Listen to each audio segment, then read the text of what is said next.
Hey everyone, welcome back to another episode of Making Room for More. So you have Amber and Larry here. We're back in one of my favorite spots, the couch. And today we're going to talk about the stresses of having a newborn and having multiple children. With the newborn. Yeah, multiple children with the newborn. So this is different for us this time. First time, obviously, with Mitchell and Madison, the twins, it was just us preparing for them and managing parenthood. Now we're going to have 7-year-olds essentially, and then we're going to have a newborn. So a lot going on, right? A lot going on. Even like in these days, everything going on in the world is just a whole nother dynamic. So we're going to take you through some of the tips that have helped us and some of the things that we've done to prepare. So with that, I think we can just jump right in.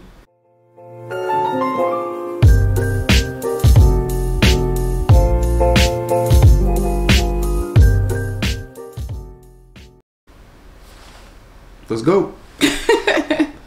Okay, so as we were saying before, it's just different now. COVID, for one, is like a whole nother variable or a whole nother layer is on top of parenthood, just the different things and the extra measures that you have to go through to make sure everyone is safe. As I think about it though, I don't necessarily love using the word like stress. This is the very first tip. A big thing is your mental approach. And so if you approach parenthood or when you're in those moments where it's just like so much going on and it's just like, oh, this is so stressful, I feel like it makes it 10 times worse. So it's almost like it's about your perception of it all? It's about your perception of it all. And I think it's about like mentally preparing yourself that your life is changing.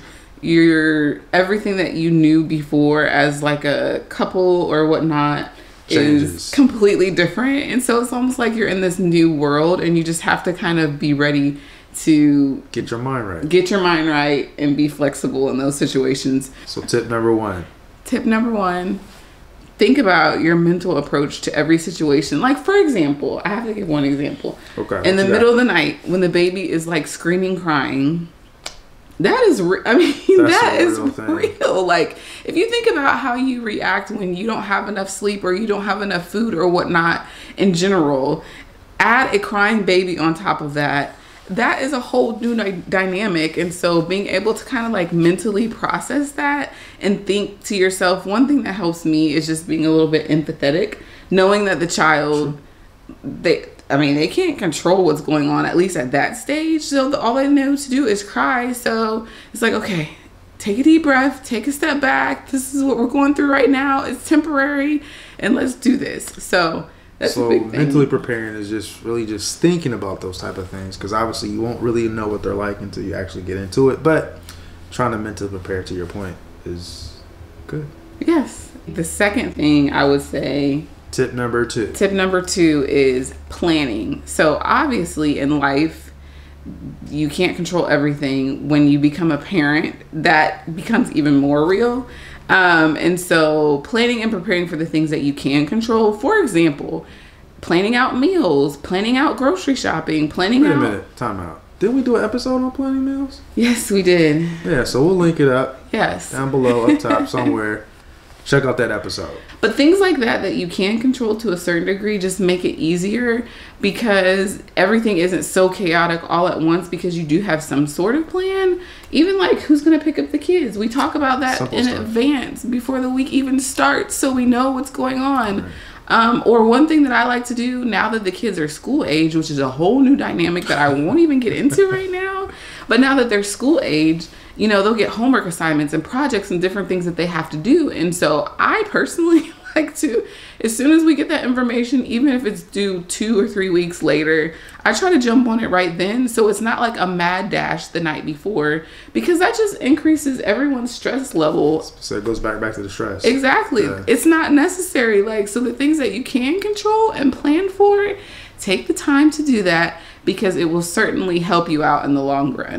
So another thing for planning is budgeting, because that obviously plays a factor into it too. Planning out your finances. And you know what? We did another episode on that. We did do that. So we'll link that one as well too. But she hit the nail right on the head. Planning is extremely key. That's a good one, because we do know that money can play a big impact on stress in a relationship. And so the more that you can plan around that and try to control, the better. So that's a good one. So tip number 3. Tip number 3. Teamwork. Yes. So I think that it's imperative to work together as a team. And our relationship and the way that we manage child rearing, do people even say that anymore?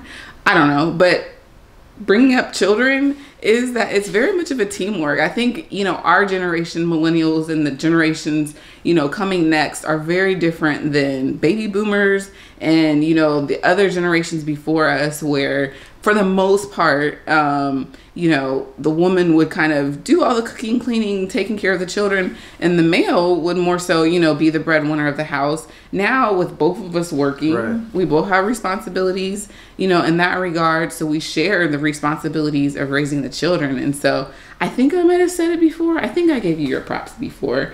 But like Larry, there's no thing that's off limits for him. Diaper changing, giving baths, washing Madison's hair, whatever.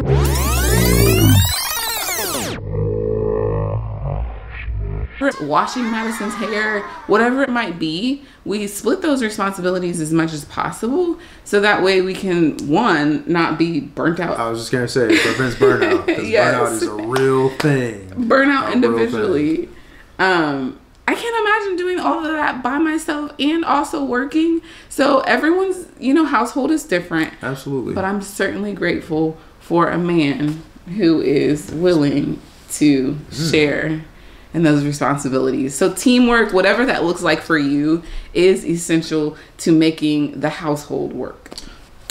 Tip number 4. Tip number 4 is individual time. So I think it's important that we make... Wait a second. I'll take this one. So, individual time. Vitally important. Because just with anything, you guys just need like a break. Like, you got to have some time to yourself. So, it's imperative to have good time to yourself. Whether that's reading a book, whether that's going on a walk, whether that's spending time with the kids, if that's the type of thing that you like to do. But having some type of outlet is vitally important and very, very healthy for the relationship, as well as also too for the family unit, not just between the spouse, you and the spouse, but also too between you and the family. So individual time. Yeah, and with that too, I think there's moments that we definitely experienced before. We're kind of like in those heat of the moment situations where you can just tell that your partner, if you have a partner, and depending on your situation, through the whole process, maybe struggling, like saying, hey, do you need 5 minutes to kind of like take a break and come back to the situation? So I think that individual time can take on different magnitudes. Sometimes you might get 5 minutes. Sometimes it might be 20 minutes. Sometimes it might not be, it might be a few seconds, whatever that needs to be. But definitely recognizing those moments where, the person that might be assisting you might need a break, or if it's just you individually, figuring out how, okay, when the baby sleeps, I'm going to sleep, or when the kids are doing this, I'm going to take a few minutes to go do something for me. I know for me recently, taking a shower has been like a spa experience. I don't know. But anyway. That's a good thing. But you like the shower. So yeah. What are you saying? You said it's a spa experience. Oh, okay. So a spa, don't you like the spa? I do like the spa. Okay, so yeah. So whatever that is for you, finding ways to have an individual time. And the other component of it too, which is another video that we can link so you guys can go back and refer to it, is that Larry and I have been very intentional about spending time with the kids individually now, and making sure that they're kind of prepared for what's to come, so that they know when their new baby brother gets here, he's going to require more time. He's going to require more of mommy and daddy's attention. But that doesn't mean that we love you any less. And so making sure that they know that now, and hopefully those deposits will pay dividends when he does come. But even when he is here, continuing those efforts to make sure that we give them their own individual attention and find ways to still make their lives, similar to how they were before, even though we're all going to have to make adjustments. Absolutely. So some of the things that I'll be doing, or should I say continue to keep doing, is daddy-daughter dates and man time, as I like to call it, with my son. So just spending some individual time with him, and then most importantly, dates with the missus. So I'm not gonna get off track, but we went on a date recently.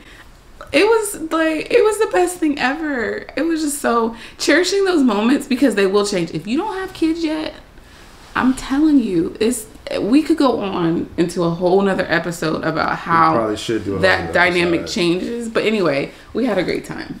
Yeah, so a little bit of a dad mom hack is date nights. Real simple. Once the kids go to sleep, just kind of do something a little bit fun.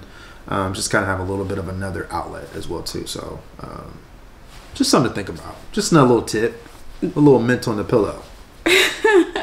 So yes, date nights are important. You guys might have to keep us accountable for this one though, because honestly, we've been talking about it forever that we were gonna like get babysitters so that we could do it consistently. Right now, our date nights are pretty creative. And do we have a babysitter? No, we don't. So hold us accountable because date nights right now are literally like once the kids finally go to sleep, we'll try to carve out some time to do something together. Recently, we kind of fall asleep ourselves, so we have to get better at that. We got to do better. We got to do better. So tip number 4 was individual time. And then the last thing. Tip number 5. So we have shared that we are a household of faith.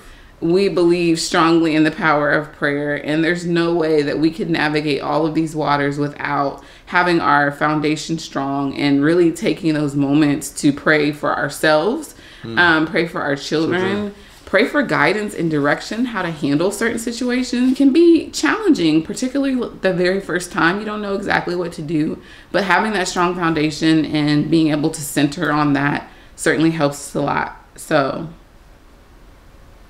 no, but if you guys have liked what we talked about, what we're talking about, the whole movement with the channel, please like, subscribe, comment below, and turn on your post notifications. Those are our tips for navigating the stresses of parenthood. There's more that we could really dive into. So if there's something that you want to know about more specifically based on kind of the quick overview that we gave you, we certainly would love to share more about that. But those are kind of the key things that we can think about in terms of managing it, making it all work. And it is possible. People do it all the time. People who have even more children than we do. So and more responsibilities. And more responsibilities than we do. And even less resources. I mean, there's all kind of, it goes back to the whole perspective and mental approach. So I won't go back there, but thank you for joining us. Until next time, we'll see you later. Bye.